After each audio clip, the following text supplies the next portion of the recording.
Hello, my friends. Today is July the 2nd, and this is a psychic reading for you if this is your birth date. I do psychic readings, I do healing work for nearly 40 years.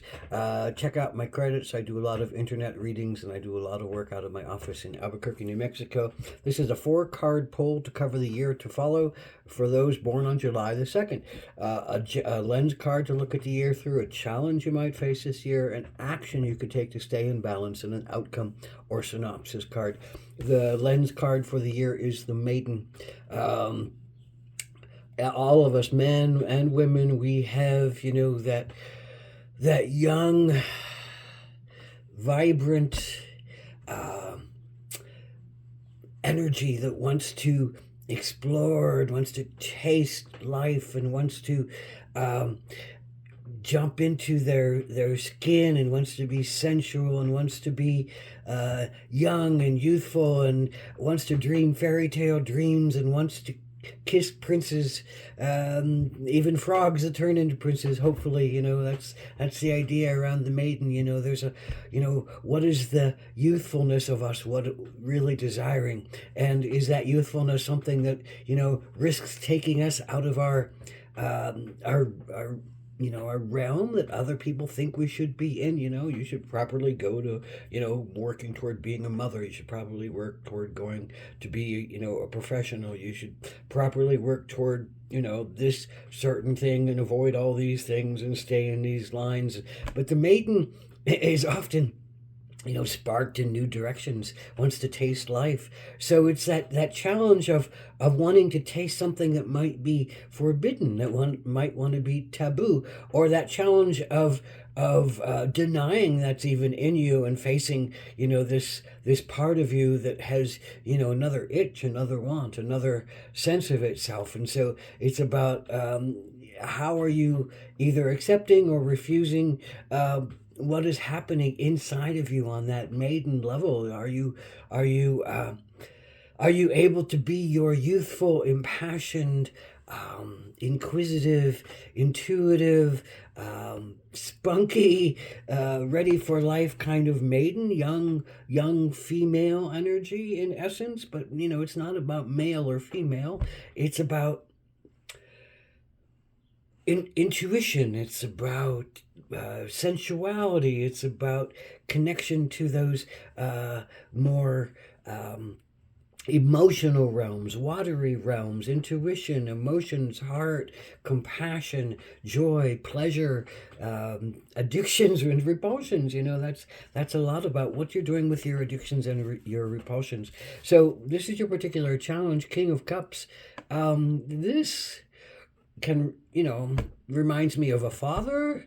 This reminds me of of a person, an energy, a strong energy that normally is very supportive and loving and understands on big levels how to be kind and the most supportive, and how to be of heart, and how to find compassion. But when it's a challenge, someone who feels uncompassionate, someone feels cold, someone who feels like they only know what's right for you, is getting in your way of finding what's right for you.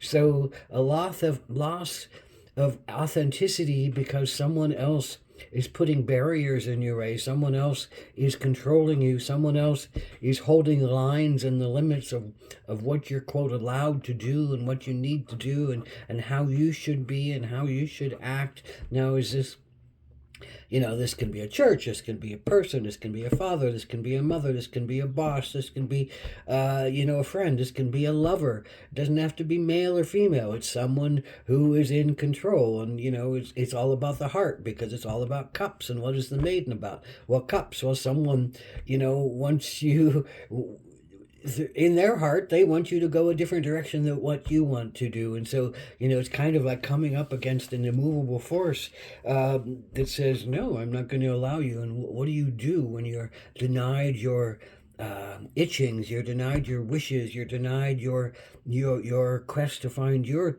truth, to find your authenticity, to find what love really works for you, and it's like love, isn't bound in straight lines and strict rules and little boxes that you can, oh, I'll pick that box and I can't go to these other boxes. Love of ourselves and love of our soul and love of another person and love with that wanting to merge in some kind of union is extremely profound for each one of us, and we all have to choose that, and we all have to come up against, you know, peoples and boundaries and events and borders and changes in life that doesn't necessarily allow us to do that. So what do you do in the face of someone who feels overbearing or feels controlling? Prairie dog, you know, they sit outside their hole, always aware, always alert, always on watch, and when they want to rest, they retreat into their hole.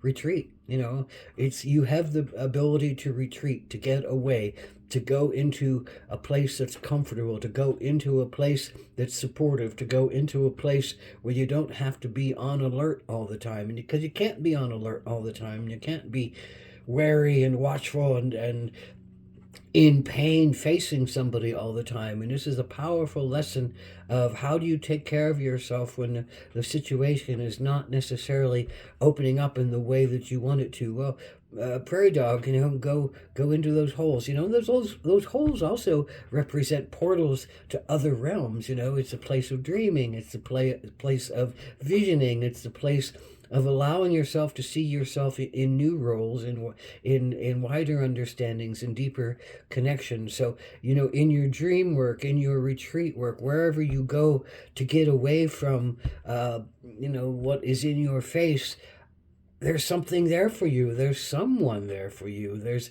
something there for you. There's a connection there for you that's going to take you through this in an easier way. It's going to they or it or the energy will support you in going deeper into what you really truly need in your life. And sometimes, here's the outcome card. Sometimes you just got to hold your fire and march forward and trust that spirit is guiding you, and trust that you are a truth seeker and a truth finder and a way shower for others. And so to stand up for your rights and stand up for your own self and to stand up for your own needs and live your life according to what you feel is appropriate and proper. Maybe that people need to drop away from your life, or it's going to be very challenging. But the value of authenticity and the value of finding your truth in your path is a sense of letting go of resentments and pains that follow because, oh, I should have done that, or I should have lived this life, or I should have let that happen, or oh, I should have been in love with that person, oh my god, I should have married them, oh, I should have gone forward to that job, my intuition said to go there and I didn't allow it because my father said no, blah.